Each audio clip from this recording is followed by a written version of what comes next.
Hi, this is Anthony Kuo from the Irvine City Council. This week, students throughout Irvine and throughout the country are celebrating Read Across America Week. March 2nd, Tuesday, happens to be Read Across America Day, as well as the birthday of Dr. Seuss, one of our most beloved children's authors. So today, in honor of Dr. Seuss and Read Across America Day, I'm going to read a little story that Dr. Seuss wrote called The Butter Battle Book. I love butter. I love it on toast. I love baking with it. I love putting it in different foods. So this title sort of stood out to me to share with you this afternoon, today. Typically, I get to visit different schools throughout Irvine and share time with our students. In past years, I've gone to the schools and even put on a Dr. Seuss cat in the hat to wear while I'm reading. Unfortunately, we can't do that this year, so I thought this would be a good alternative. So this is The Butter Battle Book by Dr. Seuss. Got already in some of the pages some folks carrying butter flags.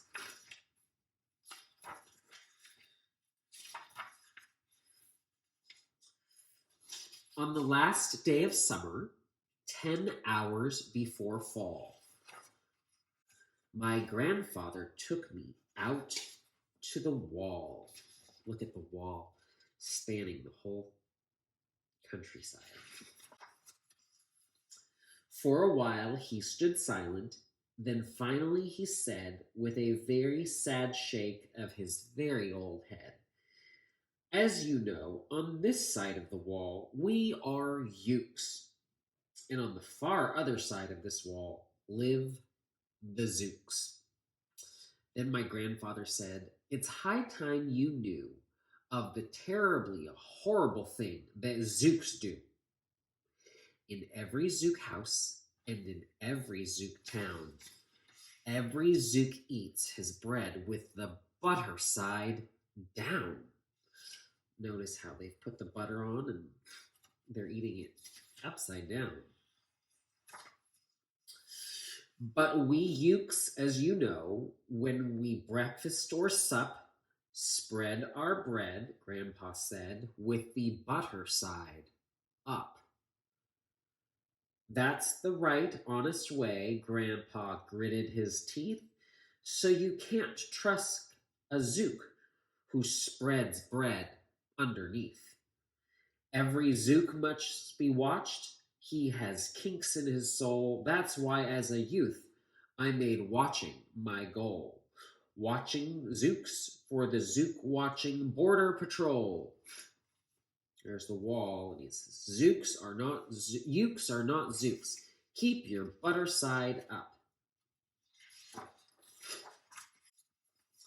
In those days, of course, the wall wasn't so high, and I could look any Zook square in the eye. If he dared to come close, I could give him a twitch with my tufted, prickly snickberry switch. That is a tufted, prickly snickberry switch that young Grandpa has in his hand. For a while that worked fine. All the Zooks stayed away, and our country was safe. Then one terrible day, a very rude Zook by the name of Van Itch snuck up and slingshotted my snickberry switch. He's got a slingshot there, and he shot right through the switch. With my broken off switch, with my head hung in shame, to the chief Ukaroo in great sorrow I came. But our leader just smiled. He said, "You're not to blame, and those Zooks will be sorry they started this game. We'll dress you right up in a fancier suit. We'll give you a fancier slingshot to shoot." And he ordered the boys in the back room to figure how to build me some sort of triple sling jigger. Those are the boys in the back room. Went and saw his boss. They've got a little crest on the wall of the butter side up.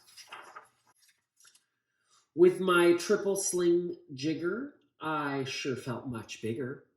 I marched to the wall with great vim and great vigor, right up to Van Itch with my hand on the trigger. I'll have no more nonsense, I said with a frown, from Zooks who eat bread with the butter side down. Van Itch looked quite sickly, and he ran off quite quickly. That is a triple sling jigger they've got there. I'm unhappy to say he came back the next day in a spiffy new suit with a big new machine, and he snarled as he said, looking frightfully mean, "You may fling those hard rocks with your triple sling jigger, but I also now have my hand on a trigger. My wonderful weapon, the Jigger Rock Snatch'em, will fling 'em right back just as quick as we catch 'em. We'll have no more nonsense, we'll take no more gup from you Ukes who eat bread with the butter side up."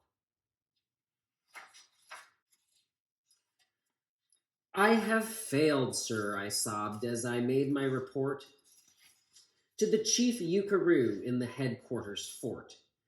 He just laughed. "You've done nothing at all of the sort. Our slingshots have failed. That was old-fashioned stuff.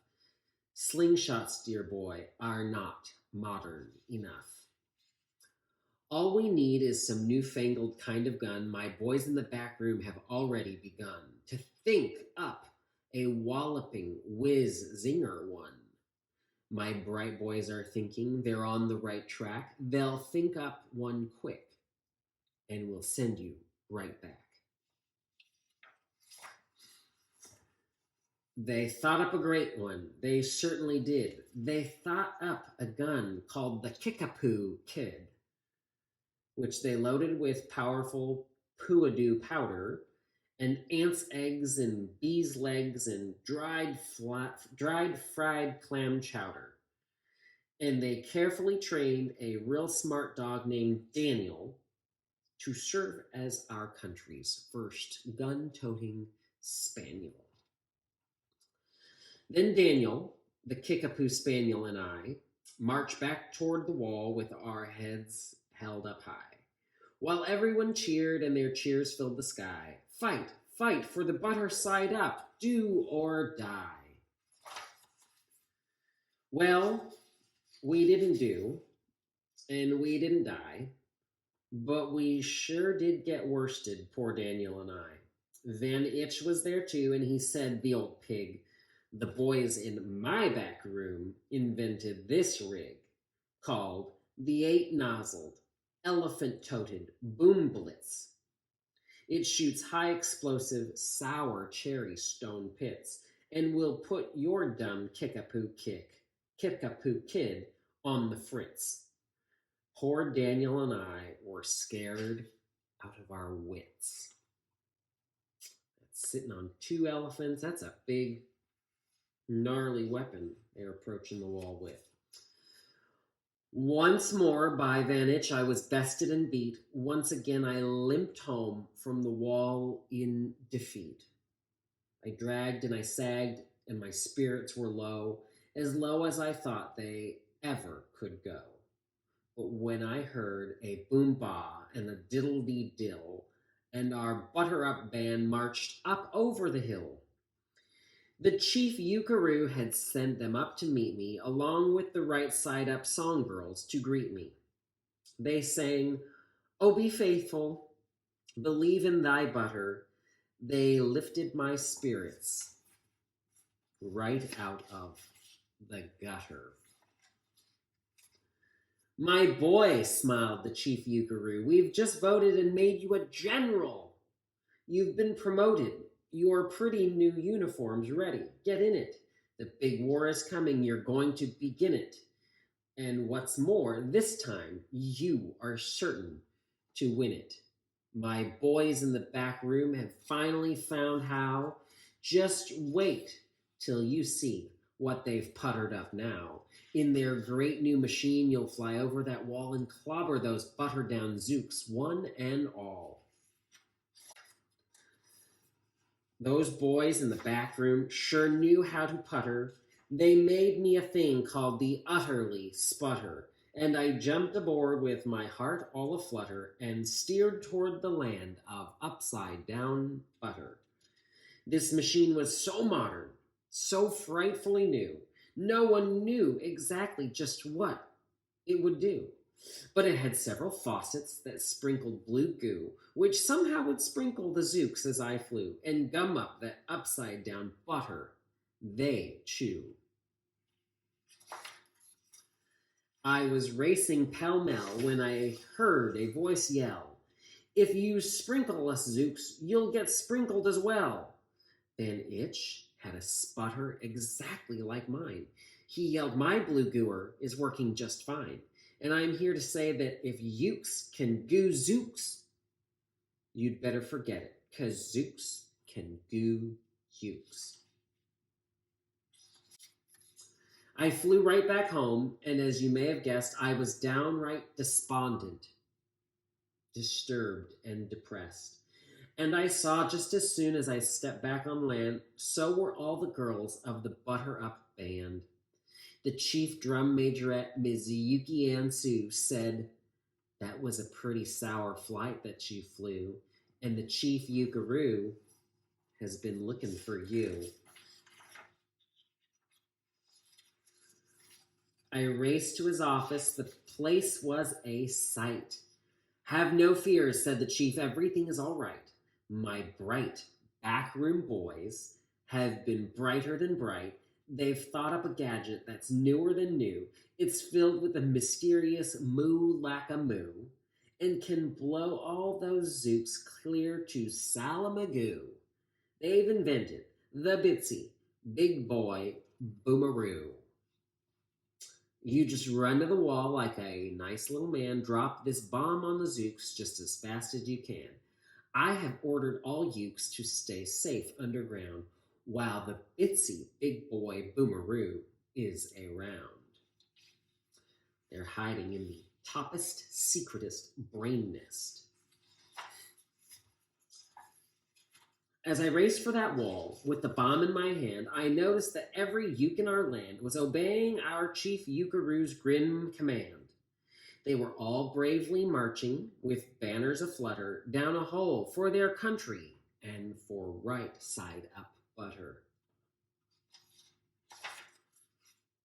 That's when grandfather found me. He grabbed me, he said, "You should be down in that hole, and you're up here instead.